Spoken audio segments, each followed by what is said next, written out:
Hello students, this is me, your maths teacher from SMPS. Today I will explain your maths topic for class 3. Before we start our topic, we show your new edition maths book. This is your new edition book. You purchase this edition to complete your work according to this book. Today's our topic is fraction. जहां आपका जुलाई का work ख़त्म हुआ था, उसके next page पर आपने title page बनाना है बहुत साफ सुथरा फ्रैक्शन का।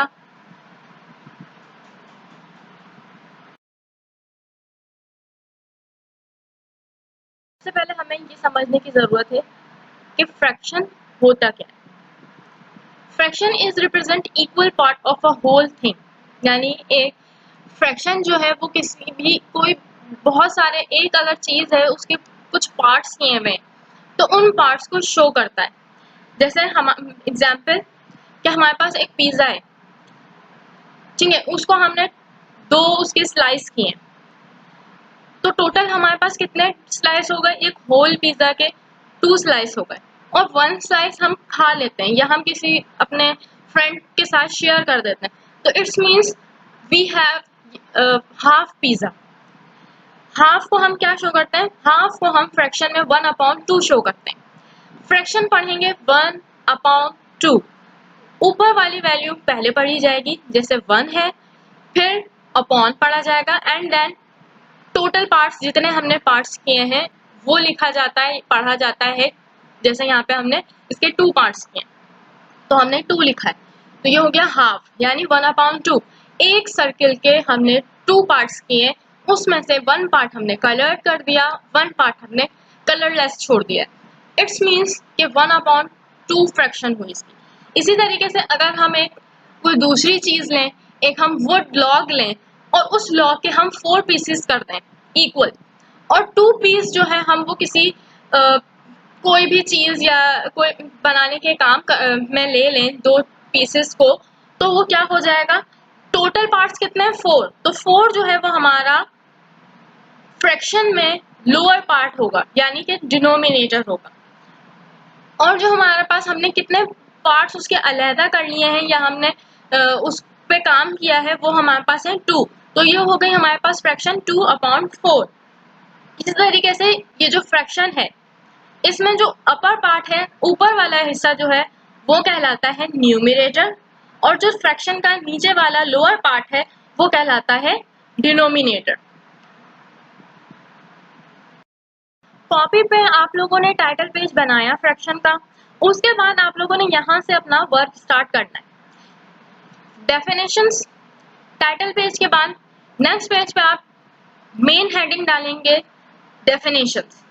फर्स्ट डेफिनेशन है फ्रैक्शन की, when the object is divided into equal parts, कोई भी चीज उसको हम डिवाइड कर दें इक्वल पार्ट्स में, then each part is called fraction, उसका हर पार्ट जो क्या कहलाता है? फ्रैक्शन कहलाता है। उसको हम अलग अलग फ्रैक्शन में लिख सकते हैं।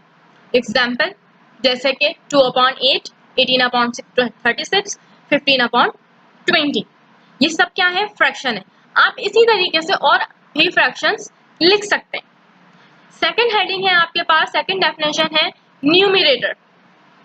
The upper part of the fraction is called numerator. Fraction का ऊपर वाला हिस्सा न्यूमरेटर कहलाता है। जैसे मैंने यहाँ पे एक फ्रैक्शन ली है 3/10, तो इसका जो ऊपर वाला पोर्शन है जो इसमें ऊपर नंबर लिखा है 3, वो क्या है? वो न्यूमिनेटर है। Next heading is denominator. The upper part of fraction is called denominator. Fraction का नीचे वाला हिस्सा, नीचे लिखने वाला नंबर, वो डिनोमिनेटर कहलाता है। वही फ्रैक्शन रखी है मैंने जो ऊपर ली थी 3/10। 3 जो है वो न्यूमिनेटर हो गया। अब क्या रह गया है? 10 रह गया। लोअर पार्ट पे 10 लिखा है, तो 10 क्या हुआ? डिनोमिनेटर कहलाएगा 10। नेक्स्ट है प्रॉपर फ्रैक्शन।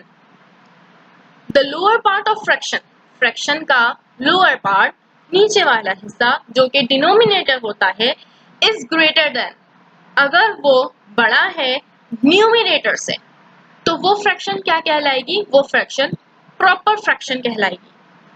जैसे ये कुछ फ्रैक्शंस लिखी है मैंने जिसमें इनका डिनोमिनेटर जो है वो न्यूमिनेटर से ग्रेटर देन है। देखिए 1/2, इस फ्रैक्शन में 1 न्यूमिनेटर है और 2 डिनोमिनेटर है। 2 जो है वो 1 से बड़ा नंबर है, तो ये क्या हुई? ये पूरी फ्रैक्शन प्रॉपर फ्रैक्शन कहलाएगी। इसी तरह 9/16 है और इसी तरीके से प्रॉपर फ्रैक्शन में 12/24 है। आप इसी तरीके से और मजीद फ्रैक्शंस लिख सकते हैं खुद से भी। नेक्स्ट आप लोगों के पास नेक्स्ट हेडिंग जो है वो है इम्प्रॉपर फ्रैक्शन। अच्छा, प्रॉपर फ्रैक्शन और इम्प्रॉपर फ्रैक्शन, जिस तरह की सब प्रॉपर फ्रैक्शन है, इम्प्रॉपर फ्रैक्शन उसके रेसिप्रोकल है, उलट है। कैसे? The lower part of fraction, fraction का lower part denominator is less than numerator.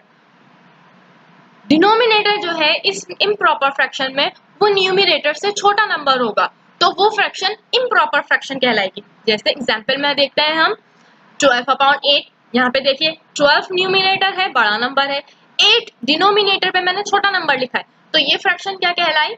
Improper fraction. इसी तरीके से 21/16, 9/3, ये तमाम क्या है? Improper fraction. नेक्स्ट है आप लोगों के पास इक्विवेलेंट फ्रैक्शन। ये भी फ्रैक्शन की एक काइंड है, equivalent fraction. Fraction with different numinators and denominators, fraction जो कि मुख्तलिफ न्यूमिनेटर और डिनोमिनेटर्स पे हो, that represent the same value of the whole, मगर वो शो क्या कर रही हो? पूरी एक होल चीज को के बराबर हो। अगर हम एक पिज्जा लें या एक हम सर्कल लें या पाई लें, उसके हमने अलग रख दिया, सेकंड जो लिया हमने उसके 2 पीसेस कर लिए, थर्ड जो लिया हमने उसके 4 पीस कर लिए। ये सब क्या शो कर रहा है? 2 पीस वाला पिज्जा भी 1 को शो कर रहा है, 1 होल पिज्जा को। 4 पीस वाला पिज्जा भी 1 होल पिज्जा को शो कर रहा है। मगर अगर मैं इसमें से 4 पीस के 4 स्लाइसेस के पिज्जा में से 1 स्लाइस में ले लूं, तो अब 3 पीस जो है पिज्जा के 3 स्लाइसेस जो है वो 1 होल को शो नहीं करेंगे। इसलिए इक्विवेलेंट फ्रैक्शन में 1 होल शो होना चाहिए, यानी 1 is equals to 1/2 is equals to 1/4। ठीक है, ये सब बराबर होने चाहिए। जैसे एग्जाम्पल में है 1/2 is equals to 2/4 is equals to 4/8। ये तमाम क्या शो कर रहे हैं? ये तमाम 1 होल को शो कर रहे हैं। जैसे देखिए मेरे पास एक लॉग था, मैंने इस लॉग के पहले 2 पीस किए, तो यहाँ पे फ्रैक्शन क्या बनी? 1/2। फिर मैंने इसी लॉग के 4 पीस कर दिए, तो अब क्या फ्रैक्शन आएगी? हर पार्ट पे, हर हिस्से में अलग अलग फ्रैक्शन आएगी। 1/4, 1/4, 1/4 एंड 1/4। इन तमाम को अगर मैं प्लस कर लूं, न्यूमिनेटर्स प्लस कीजिए 1 1 1 1 4 हो जाएंगे, और डिनोमिनेटर हम एक ही दफा लिखते हैं तो 4/4 हो जाएगा। 4/4 का मतलब है 1 होल। 1/2 1/2, इनको प्लस कर दीजिए, 1 और 1 2 हो गया। डिनोमिनेटर हम वही लिखते हैं, डिनोमिनेटर को हम प्लस नहीं करेंगे, तो क्या हो गया? ये 2/2 1 होल शो कर रहा है। इसी तरीके से अगर मैं लॉग पीस के 8 पीसेस कर देती हूँ और हर पीस पे मैं लिखूं 1/8 1/8, तो हर पीस ये शो कर रहा है और फिर इनको प्लस कर दिया जाए तो हर पीस क्या शो कर रहा है ये कि ये पूरा 1 होल लॉग था। ठीक है, इस तरीके से 1/2 is equals to 2/4 is equals to 4/8। ये सब जो है ये सब बराबर है। इक्विवेलेंट फ्रैक्शन में एक 1 होल का बराबर होना जरूरी होता है। डेफिनेशंस के बाद हम आते हैं एक्सरसाइज पर। नेक्स्ट पेज पे आप पेज नंबर मेंशन करेंगे, पेज नंबर 198। 198 पेज नंबर पे आपको क्वेश्चन दिया हुआ है, list the first 5 equivalent fraction of each. Book में आपको फर्स्ट 8 इक्विवेलेंट फ्रैक्शंस दी हुई है, मैंने यहाँ पे चेंज किया है थोड़ा सा। आपने फर्स्ट 5 इक्विवेलेंट फ्रैक्शंस लिखनी है। फर्स्ट है आपके पास क्वेश्चन 1/3। 1/3 की आपने इक्विवेलेंट फ्रैक्शन किस तरीके से बनानी है, सॉल्यूशन की लिखेंगे हेडिंग। उसके बाद आप लोगों ने फर्स्ट जो आपके पास क्वेश्चन है आप वो कॉपी करेंगे, फर्स्ट तो वो हो गया। ठीक है, उसके बाद आप लोग इक्विवेलेंट फ्रैक्शन बनाना शुरू करेंगे। न्यूमरेटर और डिनोमिनेटर दोनों को एक ही नंबर से हमने मल्टीप्लाई करते जाना है। न्यूमरेटर और डिनोमिनेटर को फर्स्ट मैंने मल्टीप्लाई किया है 2 से, 2 1 जा 2 एंड 2 3 जा 6। ठीक है, उसके बाद मैंने 2/6 को मल्टीप्लाई किया है 2 से, तो 2 2 जा 4, 2 6 जा 12, 4/12 को अब मजीद 2 से डिवाइड मल्टीप्लाई कीजिए तो हो जाएगा 8/24 सॉरी 8/24 को मजीद 2 से मल्टीप्लाई कर दीजिए तो हो जाएगा 16/48। 16/48 को मजीद 2 से मल्टीप्लाई करेंगे तो हो जाएगा 32/96। ये देखिए ये 5 इक्विवेलेंट फ्रैक्शंस हो गई। यहाँ पे 5 इक्विवेलेंट फ्रैक्शंस के बाद आपने स्टॉप कर देना है, आपने मजीद इसको मल्टीप्लाई नहीं करना है। अच्छा, बुक में आपके पास एक ही क्वेश्चन था, वो मैंने आपको सॉल्व करके बता दिया। मैं यहाँ कुछ क्वेश्चन आपको दे रही हूँ, आपने ये खुद से अपनी कॉपी में करने हैं। क्वेश्चन नंबर बी है 3/4, इसके 5 इक्विवेलेंट फ्रैक्शन बनाएंगे। सी 1/2, डी 2/4। बिल्कुल इसी तरीके से जिस तरह मैंने बताया है क्वेश्चन ए पार्ट करके मैंने आपको बताया, इसी तरीके से आपने ये 3 भी अपनी कॉपी में करने हैं। नेक्स्ट क्वेश्चन आप लोगों का पेज नंबर 198 पर ही नेक्स्ट क्वेश्चन नेक्स्ट पेज से स्टार्ट करेंगे। क्वेश्चन है आप लोगों का question number 2, find the missing number. यहाँ पे आप लोगों को कुछ मिसिंग नंबर दिए हुए हैं, वो आपने मालूम करना है कि यहाँ पे कौन सा नंबर आना चाहिए। फर्स्ट है आपके पास 1/2 इज इक्वल्स टू -6। आपको एक फ्रैक्शन कंप्लीट दी हुई है, numerator and denominator both. Second fraction में आपके पास न्यूमरेटर मिसिंग है, आपको डिनोमिनेटर दिया गया है, तो हम न्यूमरेटर को किस तरीके से मालूम करेंगे ये हम अभी देखते हैं। आपने सॉल्यूशन लिखा, क्वेश्चन कॉपी करने के बाद सॉल्यूशन लिखने के बाद आप लोग फर्स्ट जिस तरह आपका क्वेश्चन दिया गया है आपने क्वेश्चन वैसे ही लिखना है। इसके बाद आप क्या करेंगे, जो आपके पास दोनों डिनोमिनेटर्स दिए गए हैं उसको आपने 2 का टेबल पढ़ेंगे इतना कि 6 आ जाए। 2 3 जा 6 होता है। ठीक है, 2 को डिवाइड कर दीजिए 6 से तो हमारे पास आंसर आ जाएगा 2 3 जा 6। सही, अब क्या करेंगे, अब ये करेंगे कि 1/2 को मल्टीप्लाई कर देंगे 3 से। 2 तो मल्टीप्लाई हुआ हुआ है पहले से, 2 को 3 से मल्टीप्लाई किया तो 6 आ गया। 1 को भी 3 से ही मल्टीप्लाई कर दीजिए तो जो मिसिंग न्यूमरेटर है वो आपके पास आंसर आ जाएगा। 1 को 3 से मल्टीप्लाई करेंगे तो आंसर क्या आया 3/6 आ गया। 1 3 जा 3, तो मिसिंग नंबर हमारे पास क्या था 3 था। ये इक्विवेलेंट फ्रैक्शन है तो यहाँ पे फ्रैक्शन का बराबर होना जरूरी है। 1/3 इसको दोनों को हमने न्यूमरेटर और डिनोमिनेटर को हमने 3 से मल्टीप्लाई कर दिया तो हमारे पास इक्विवेलेंट फ्रैक्शन आ गए 1/2 की 3/6। 3/6 आपका आंसर हो गया। नेक्स्ट क्वेश्चन इसका देखते हैं। नेक्स्ट क्वेश्चन है हमारा -9 इज इक्वल्स टू 2/3। इसमें भी हमारे पास न्यूमरेटर मिसिंग है। सबसे पहले क्वेश्चन लिखा ब्लू कलर से, सॉल्यूशन लिखेंगे। सोल्यूशन लिखने के बाद आपके पास जो क्वेश्चन दिया गया है वो आप कॉपी करेंगे, dash upon 9 is equals to 2 upon 3। उसी तरीके से करेंगे, डिनोमिनेटर्स को डिवाइड कर देंगे। जहां डिनोमिनेटर आपके पास स्मॉल छोटा नंबर है, उस डिनोमिनेटर को से आप बड़े डिनोमिनेटर के नंबर को डिवाइड कर देंगे, यानी जो 3 है हमारे पास वो हमारा डिवाइजर है, और जो 9 है वो डिविडेंड है, उसको हम डिवाइड करेंगे। 3 को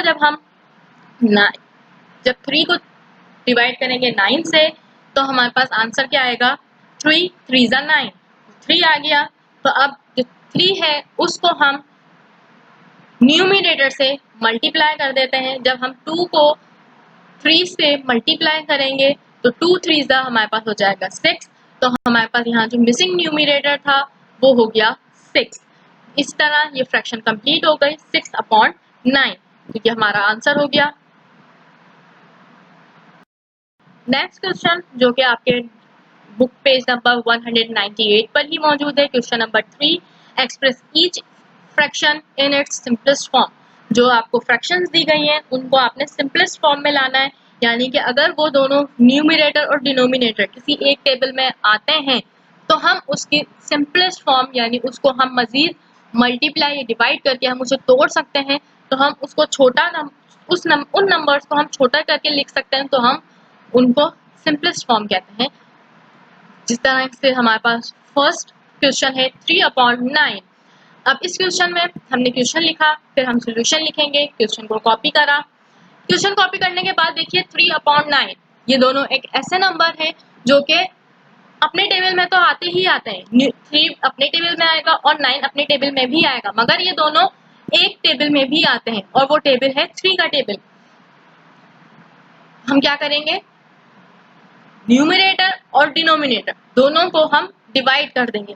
डिवाइड एक ही नंबर से किया जाएगा, जिससे हम न्यूमरेटर को डिवाइड करेंगे उसी से हम डिनोमिनेटर को भी डिवाइड करेंगे। 3 को हम किससे डिवाइड करेंगे, 3 से। क्यों, क्योंकि 3 के टेबल में आता है और 9 भी 3 के टेबल में आता है। तो हमने दोनों को 3 और 9 को डिवाइड कर देना है 3 से। जब हम 3 को 3 से डिवाइड करेंगे तो यहाँ पे आ जाएगा 3 1 ज़ा 3। 3 को 9 से डिवाइड कीजिए तो हमारे पास क्या आ गया, 3 3 ज़ा 9। तो 3 और 9 की जगह हमने क्या लिख दिया, 1 अपॉन 3।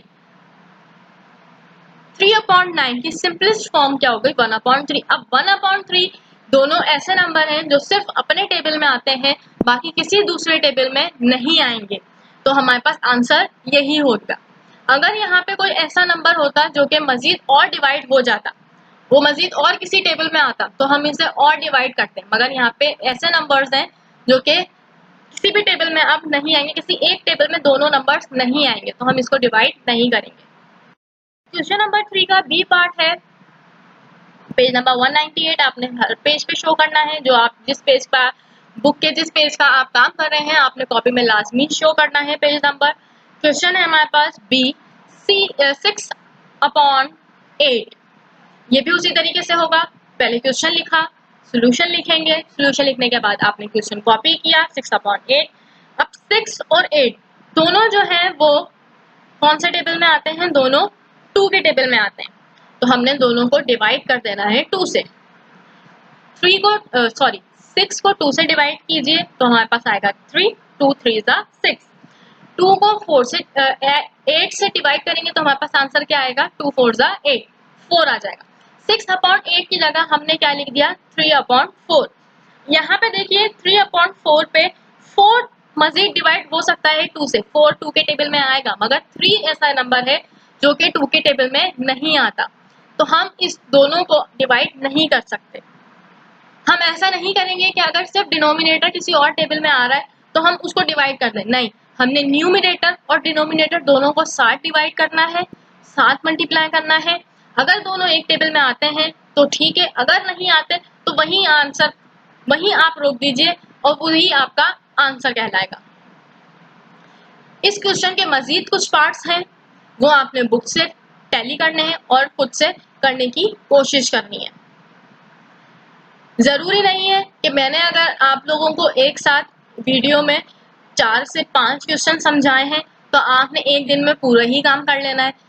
आपको जितना काम समझ में आए आप वो उतना ही काम कीजिए, कम काम कीजिए एक दिन में, मगर अच्छा काम कीजिए, समझ के काम कीजिए और राइटिंग का खास ख्याल रखिए।